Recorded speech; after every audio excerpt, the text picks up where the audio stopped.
श्री राम। भाई बंधु, ये हमारा उत्तराखंड है। इस उत्तराखंड देवभूमि को ऐसे ही नहीं कहा जाता है। यहाँ तो हर कण कण में परमात्मा का वास है। और ये उत्तराखंड रुद्रप्रयाग, 12 गाँव बांगर, कोट बांगर, दारकुटी, सन, अनेक गांव हैं इस स्थान पे। और ये अति रमणीय स्थान है।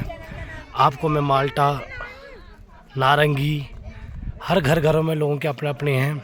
महाराजा राजेश्वरी का मंदिर आपको मैं प्रत्यक्ष स्वरूप में दिखा देता हूं। और ये हमारी देवभूमि है। और आपको मैं एक विषय में ज्ञात करा दूं। आज हम अपने गांव की ओर आ रखे हैं।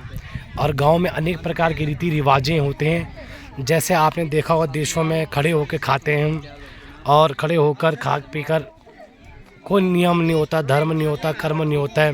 पर आज हमारे देश में अर्थात स्वदेश में, गांव में आज भी हमारी परंपरा जीते जी, अर्थात वो परंपरा को बना के रखे हैं। ये हमारी बेटियां हैं, बहू हैं इस पंक्ति में, भाई हैं, बंद हैं, अनेक हैं। यहाँ का एक नियम अच्छा रहता है, जब एक बार बैठते हैं तो एक बार ही खा पी कर उठते हैं। अगर इसके बीच में कोई उठ नहीं सकते हैं। और विशेष करके मैं आपको अच्छी तरह से दिखा दूं तो ये हमारे गांव की बेटी बुआरियाँ हैं। देखें आप सभी, देखो ये पंडित जी, आचार्य जी हैं। और भाई बहन, ये सब देश विदेश, जनपद रुद्रप्रयाग, उत्तराखंड, अन्य देशों से आए हुए हैं। और ये हमारी परंपराएं हैं। और ये जब एक साथ बैठते हैं, एक साथ ही उठते हैं जब तक खाना संपन्न नहीं होता है। और ये हमारे पंडित जी हैं। अभी धोती पहनेंगे, ऐसा नहीं है कि धोती नहीं पहनेंगे।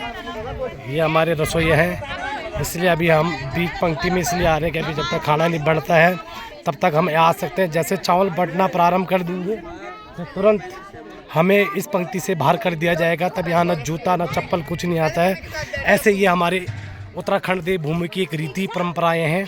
तो इसीलिए इस वीडियो के माध्यम से यही दिखाना चाहता हूँ कि अभी भी हमारे उत्तराखंड में हमारी संस्कृति को इन्हीं लोगों ने, इन्हीं ब्राह्मणों को, पंडित जी ने किया। देखो अब पंडित जी ने स्टार्ट कर दिया भोजन देना प्रारंभ। तब हम यहाँ से हट गए बाहर हो गए पंक्ति से। इसीलिए ये ब्राह्मण देव जी हैं। तो जब पंक्ति में बाहर बैठते हैं तो फिर उठना, उसके बीच में कोई बैठ भी नहीं सकता है। इसलिए भाई साहब, कैमरामैन भाई जी, तो इस प्रकार से ये हमारी रीति रिवाज हैं। आप सभी को मैंने अवगत करा गया। तो ध्यानपूर्वक देखें। जय श्री राम, जय श्री कृष्ण।